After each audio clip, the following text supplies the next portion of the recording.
hello and welcome to Marriage Matters. with me Andy. and you, Joe. well rehearsed. It's like slick, isn't it?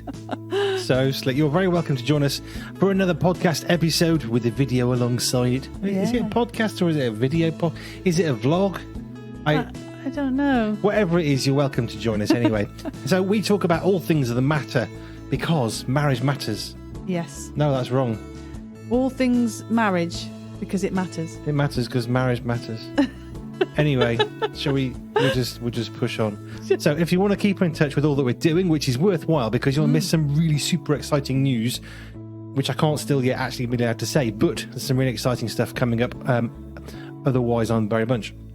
But if you want to stay in touch with all of that, then you can like us on Facebook. Mm-hmm. You can follow us on Instagram.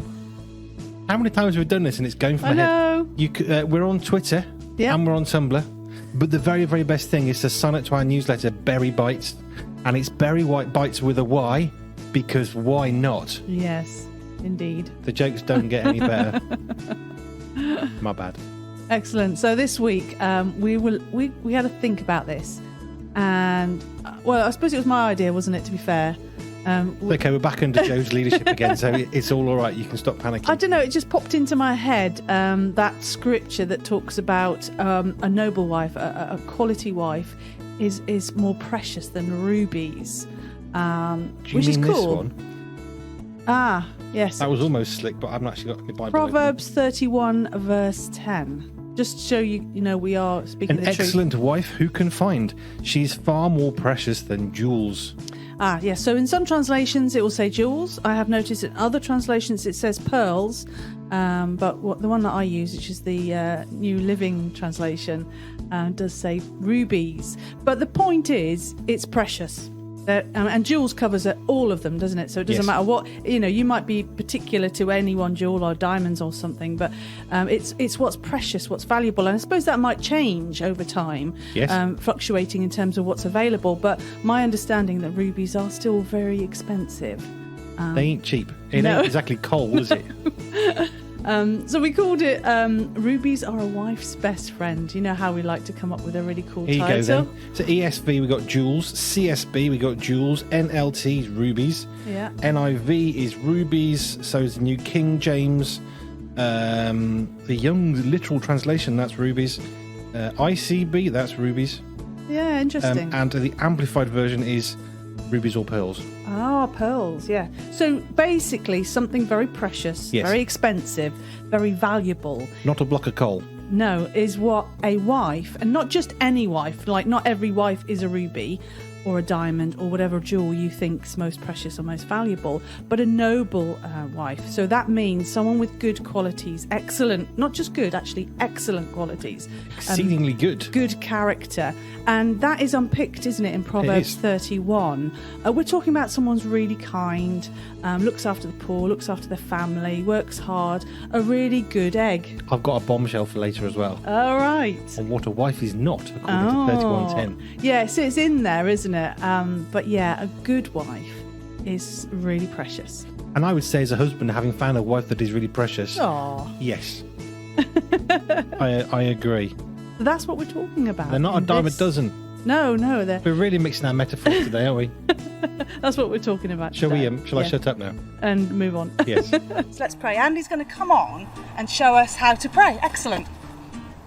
What have you got there? It's my world's atlas, Okay. so I can pray for the world. Okay. You see, pray's good. Right. Okay. You're going to show us how to do that then? Yeah. So I've got my atlas, and if you go to the letter A, I'm going to start here. So please God, please bless our Ben Ra and our Chun and our Borg. What did you like about the story? Bob, you like Bob? and the stick. We like sticks. You like the stick? We like sticks a lot. I do. Okay. Well, we'll try and make sure there's some more stories with sticks in, Thank Dave, you. especially for you.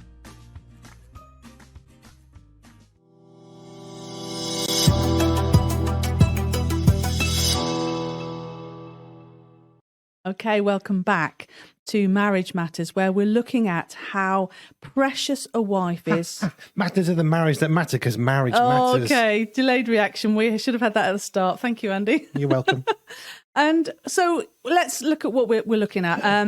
We're looking at what a noble wife is, and what we mean. Noble seems like an old word, but it's about good qualities, excellent qualities, and it does that is written all around in Proverbs 31. And what I find in this day and age, it seems like women are meant to be super amazing at everything, aren't they? And there's a lot of pressure on women to look good on the outside, to be pretty, to wear the right makeup, to wear the right clothes, to walk the right way. But they're also put a pressure to be able to almost be superwomen, isn't it? And this isn't what Proverbs is about. This isn't what the scriptures are saying. In fact, it's much better. I was just looking at the word noble. I actually don't know what it means. So there's a few different, depending on the context, it means different things. In this context, having or showing qualities of high moral character, such as courage, generosity, or honour. Ooh, now that sounds very good, doesn't it? Yeah, and they're hard to find. You're saying that they're not easy to find. Not every wife and not every woman is like this. No, and that's why it's so precious. I mean, you can find lots of rocks and stones and precious stones, and some that look really nice actually. But actually, it's a lot harder to find those jewels, isn't it? I mean, I'm not that I know because I've not gone looking for gems, but my understanding is it's quite hard to find. It's quite funny listening to you. So yeah, this week we're looking at from a husband's point of view more so, looking at the wife, and then next month we're looking at the husband from the wife's perspective more so. So if you're thinking, what about the men? 1, shut up, and 2, that's next week. Yeah. So, I thought you look poised, ready to read something. I'm always poised, darling, next to you. I never quite know where you're going. So, I heard that. Oh, was that out loud? It's all right, no one will hear that. That's fine. Yeah, an excellent wife who can find. She's far more precious than jewels. Can I read out of here? Yeah. A little snippet. So this is from the ESV Study Bible. It's just some notes, but I think it helps to paint the picture just slightly more broadly. Whenever you're looking at anything to do with the Bible, you don't just look at a verse, you look at the context. What's the verses before and after, the chapter before and after, and it helps you put it in context. And this is referring to the whole of Proverbs, but specifically verse 10 onwards, because verse 10 to the end of Proverbs 31 is what you call an acrostic poem. Ooh. Hey, it's fancy, but it says it here. It's not my knowledge. Don't worry, I'm reading somebody else's. An acrostic poem it works through every letter of the Hebrew alphabet. And the reason why they are suggesting that is done is to say two things. One, it applies to everybody. And also, two, the whole idea of the excellence of that wife, it's not limited to she looks good or she's good with money. Actually, it's everything. It encompasses the entire Hebrew alphabet. It encompasses the entire spectrum of being good. Excellent. Does that make sense? Yep. Okay. I'll sort of paraphrase actually what's written here. Oh, you've said it basically. No, I did it accidentally.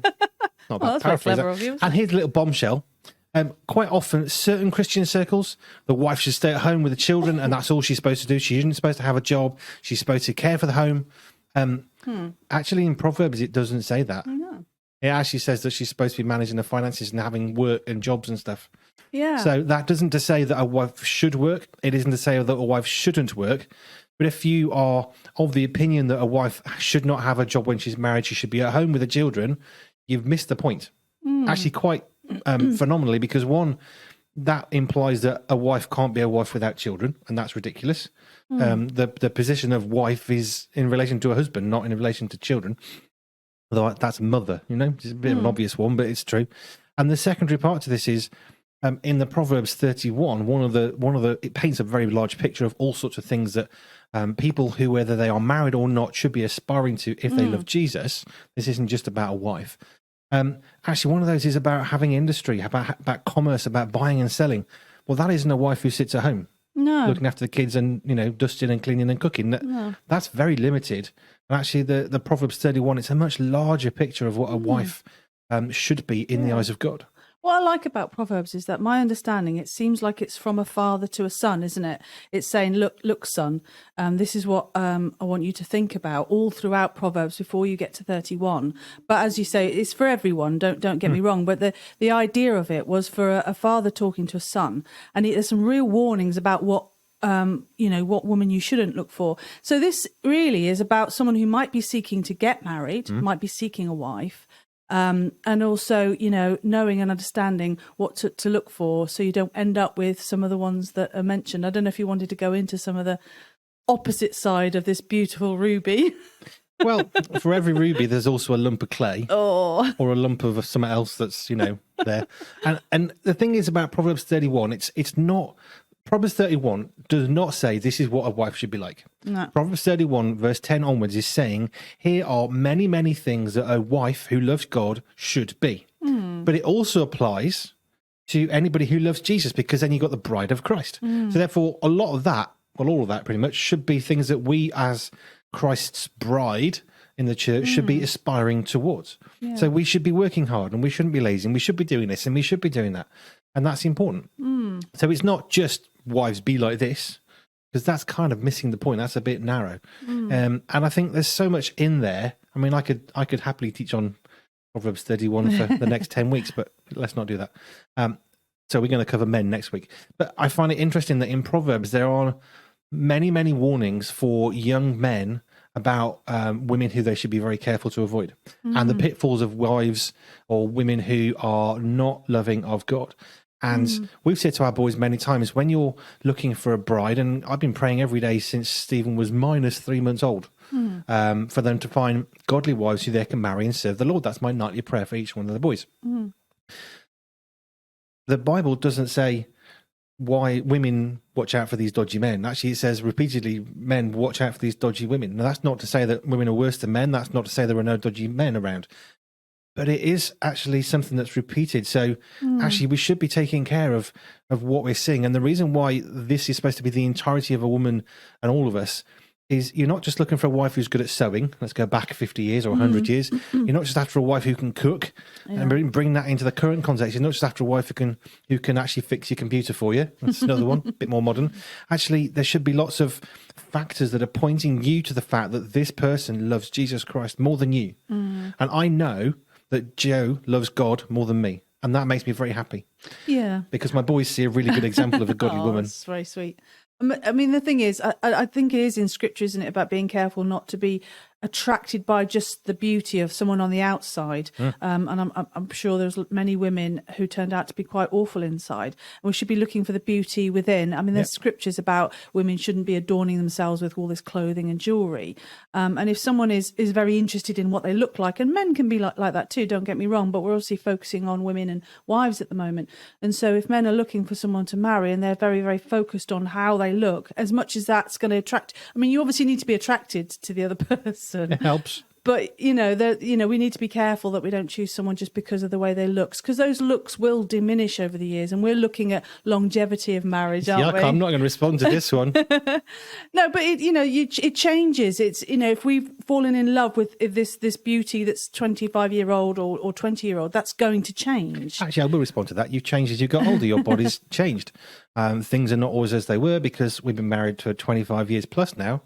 And you're different, but there's two things that have never changed, and one is your eyes and one is your heart. Your eyes still scream I love Jesus, and there's such a brightness and light to them, and your heart is always passionate for Jesus. And I fell in love with your love for Jesus Christ, and that's what attracted me to you. And there's nothing better, because if you're looking at looks, you're going to be disappointed. Dr. Neil Anderson from the States, who runs Freedom in Christ Ministries, we've pushed you towards him several times. It's really good. But he makes this point. On your wedding day, speaking to husbands, on your wedding day, husbands, your bride is the best she's ever going to look. And after the initial laugh, you start to think, well, yeah. And he makes the point, the flowers, the clothing, everything is set in that church to make that wife's beauty stand out the very best it can. At no other point in your marriage is that much effort ever going to be put into your bride. So on your wedding day, that's the best she's ever going to be. And actually, there's a depth of truth to that, in that over time, we change. I'm not quite as fit as I used to be, nor are you. This is part of life. I'm going grey. Whether that's good or not, I don't really know. I don't really care, to be honest. It's part of life. But things change. Yeah. And actually, if you're only focused or attracted to, well, she's really beautiful, or she's got nice hair, or whatever, you're going to be really disappointed when she goes grey, or your wife gets pregnant and then she's not thin anymore, And if you're not careful, you end up focusing on completely the wrong thing, rather than the fact that my bride loves Jesus Christ more than me. It doesn't get any better than that.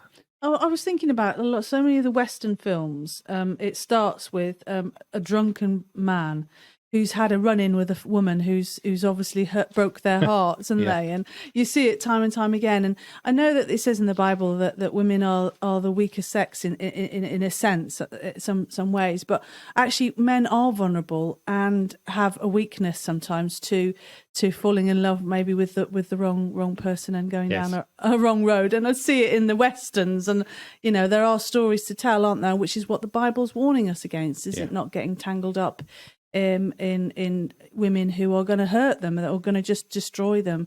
Verse 12 of Proverbs 31 sums it up quite nicely. She does him good and not harm all the days of her life. She's mostly in favour of him.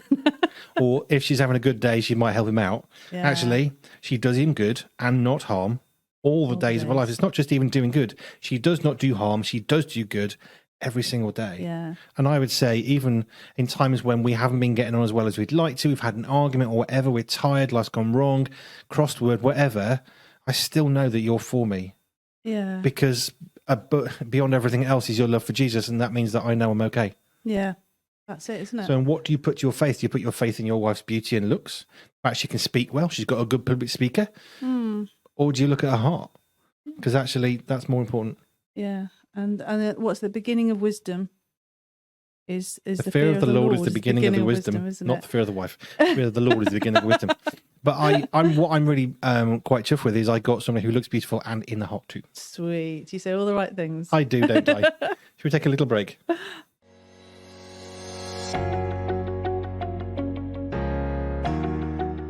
So, endurance. Wait, no, first I'm Stephen, I'm Nathan, and we're brothers actually. in case you hadn't noticed. Yeah. I mean, I Fact. know the much more masculine physique on this side may have thrown you off. Yeah, I'm actually older. Yeah. Taller. Stronger. Fitter. Maybe. No, definitely. Anyway, that's not the point of endurance. The point No, is it isn't. spiritual training, not physical. Yep. Not that we don't compete that much. Nor spiritually. You shouldn't compete spiritually either. No. No. But I'm better than you. Don't know what to say to that. There is no answer. So the point of endurance is all about Take a mick out of each other. 1 Timothy 4 verse 8, which says, physical training is good, but training for godliness is much better. And so it was an idea which, I think it was my idea actually, wasn't it? It was a joint effort. There's no I in team. Yes, it was definitely my idea. Yeah. And the idea being that we have to... Well, I was challenged because basically I enjoy exercise. I was doing lots of weight training, lots of running, and I was getting a bit obsessed. You were about failing it. to train spiritually. Yeah, you could say that I was idolizing physical fitness rather So than... we created endurance to help him learn better how And to so balance spiritual and physical training. Yeah, basically. Okay. Because I already cracked it. No. No? Got a long way to go yet. So go check us out. I can see the light at the end of the tunnel. I mean, you're way behind. Cut.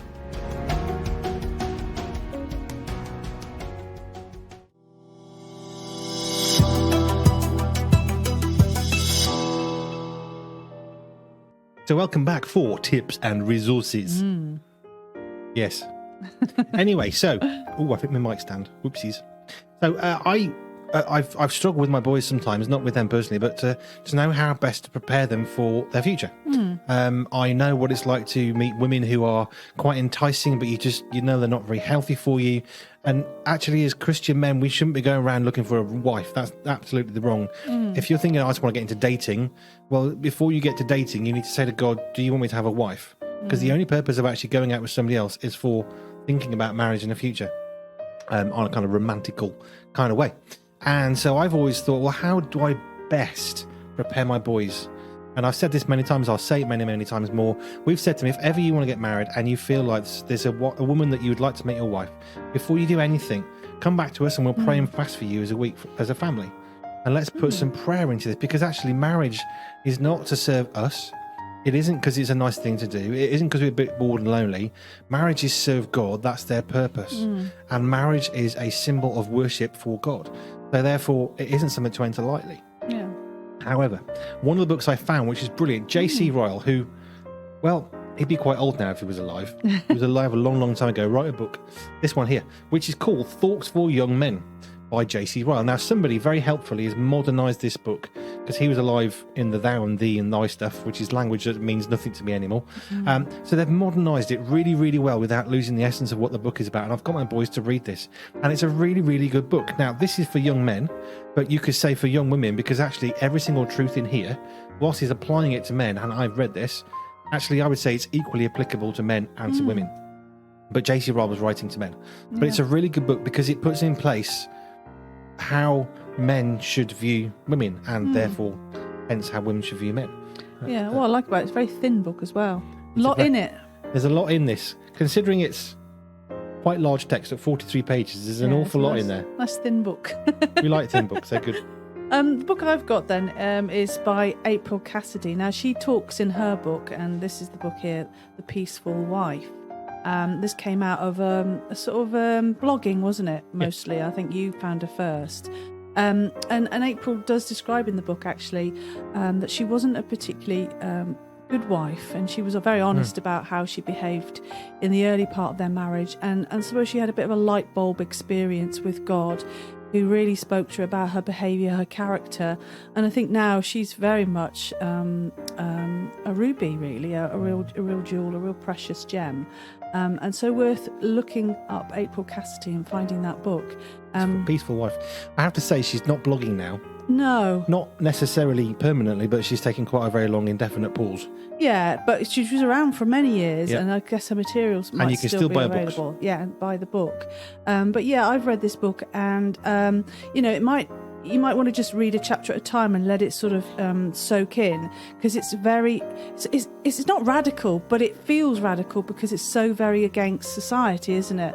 The world has other expectations, but I must admit, by reading the book, I myself became quite peaceful. You became didn't I? like super peaceful. Yeah, there's some real awesome. gentleness, some real peacefulness, and wow, do we need that? Wives, women in this world, there's chaos, there's so much vying for our attention, and to read that book is really useful. So that's a top tip. So thinking about noble wives, women who were of good character, obviously there's a few in the Bible, but one that strikes out is Ruth. And there's a whole book about Ruth and Boaz. So you get to hear about the male side as well. That's awesome. And it's a lovely, and it's not particularly big as well, is it? Not long. It's not like Genesis or Exodus. We do and like stuff reading that. honest. There's about 4 or 5 chapters to Ruth, so it's really worth just sitting down for half an hour and reading Ruth and finding about what a great character she was. So those are our top tips. Yes, take a little break. Yeah. A break with Dave.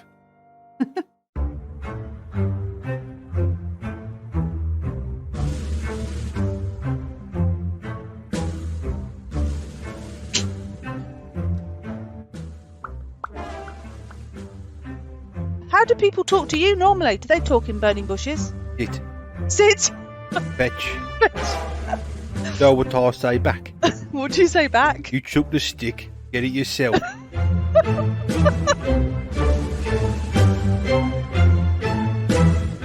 Dave, are you there? Oh, I'm here. Oh, hello, Dave. I think we've got the same problem as last week. I can't see you. Have you opened your eyes? Yes, I've opened my eyes. Oh.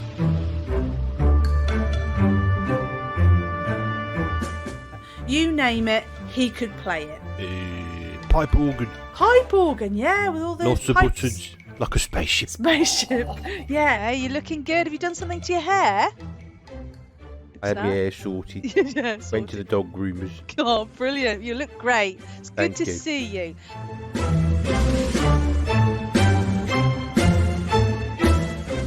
Do you know what your name means, Dave? Dave. Dave, it just means Dave. Yes. Well, I looked it up, and it's short for David, and it means beloved. It means you're lovable. Long for duh. Lumford.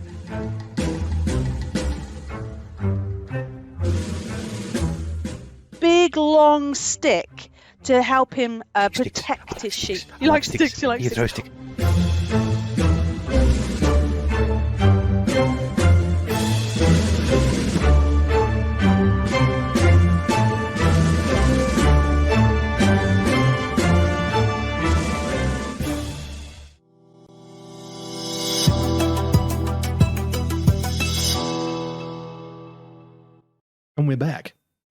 for the takeaway. The takeaway. We are.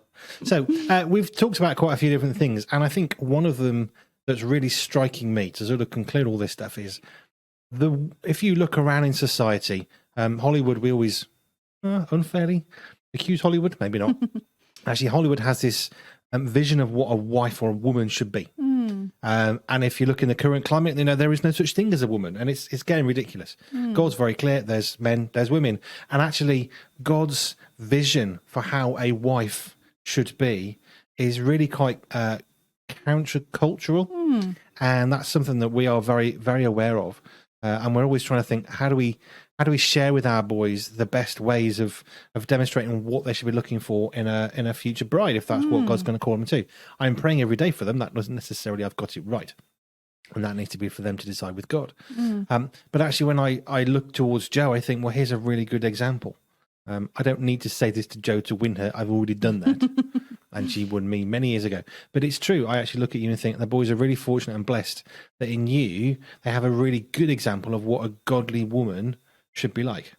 Yeah, and there are other people in our lives as well that we can point to. There's some great people. Yeah. A lady called Roz, who's, she's almost like a surrogate mother. She's wonderful. It's like that. Be like that, boys. That's what you're after. Somebody who really cares about you in that kind of way, that has that gentle, motherly, protective, encouraging, challenging, all that rolled into one. It's amazing. Yeah. And we've got lots of women in our life who are like that for our boys, which is really important. I must admit, I thought we'd talk more about the sort of the bad side, and we didn't actually go there, did we? And actually, to understand the truth and what the right thing is to focus on the real thing, isn't it? Read the Bible. Look for the good. Look for the look, when they talk about a currency, you familiarize yourself with the real currency, and then you'll be able to see the negative one. So when you read the Bible, when you read Proverbs, you stay focused on that. You look at other women who are doing it the right way. Then when you come across the wrong, the bad egg, the wrong woman, you'll know it. It'll be obvious, won't it? You'll spot it. You don't look at the fake to work out the fake. You look at the authentic to work out the fake. And hopefully, because you've stayed true to God, you won't be tricked into going down the wrong path. So what's your takeaway, dear? My takeaway, I must admit, for a few years I've read Proverbs 31 and thought, blimey, I don't think I could do that, or that's an awful lot. And maybe, like many women, thought, I just can't do all of that. That's just physically impossible. But, sort of reflecting on it now, it feels kind of nice to be thought of as a jewel, to feel precious and feel valuable. I see you as a jewel. Sweet. And you were in hospital on Tuesday and you weren't very well for a day at A&E. And we really, really, really missed you. Aww. And it wasn't so much, that's a bit of an inconvenience. Jo does these things. She's not here to do them. It was, Jo's not here, and she's not just part of the team. She really leads certain things, and she guides us in certain ways, and she's not there. Yeah, I suppose it's a bit like having your wedding ring, isn't it? I've got some diamonds in mine, isn't it? But you are okay now. Yeah, thank you. So you take out the diamond, and it's pretty, but it sort of feels like something's missing, isn't it? So it's nice to be thought of being valued and precious, and I think that's something we need to hear. Women need to hear that because we are precious, and it does count to do good things and do the right thing. Not to be tempted to go the wrong way or this way or that, because. It made me feel valued instead of feeling really pressured and heavy about Proverbs 31. It's made me feel light and sort of valuable. It should be really liberating. Yeah, really. It should be. It's making you heavy. You're getting it wrong. Yeah, quite frankly. So what's my takeaway? I think my takeaway is it's a really strong reminder that God's version of what a godly woman should look like is really. It almost has nothing to do with what you see in society. There's this thing in society that for a woman particularly, not necessarily a wife, but for a woman to be, successful, powerful, whatever, she needs to have a really high profile job and all this stuff needs to go on, and she needs to have a good income and be able to be self-sufficient and have all this stuff going on, as well as looking great and going to the gym and being super fit and being the perfect mum. And there's like this Proverbs 31 list that's unattainable, but unlike Proverbs 31, which is a really beautiful image of everything to work towards, this societal version is one that grinds you into the ground because you think, well, I can't be all those. Yeah. And then you've got the issue around feminism as well. If a woman doesn't behave in a way that a feminist wants, then she's kind of vilified and looked at terribly. And it's just that, where's the love? Where's the help? Where's the kindness?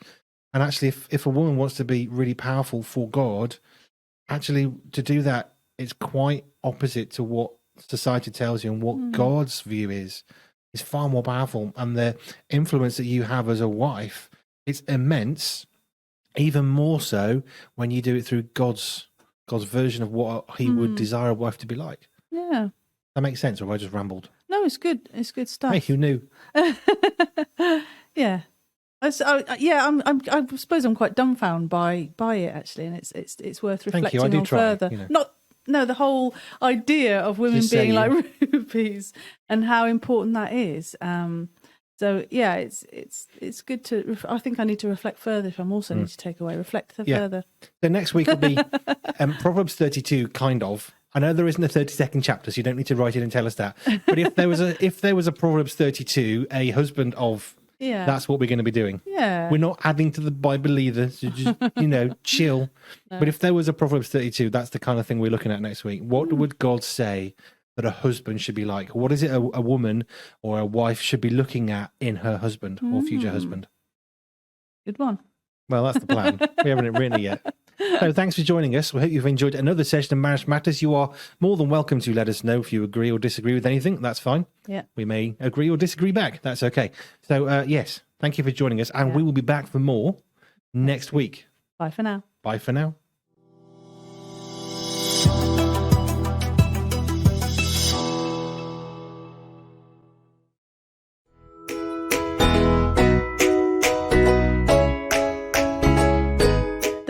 Ways to keep in touch with the Berry Bunch. Visit our website and sign up to the Berry Bites newsletter so that you can be notified of all our videos, posts, exciting news and seasonal events. Subscribe to our Vimeo and YouTube channels where we post brand new homegrown video resources every week.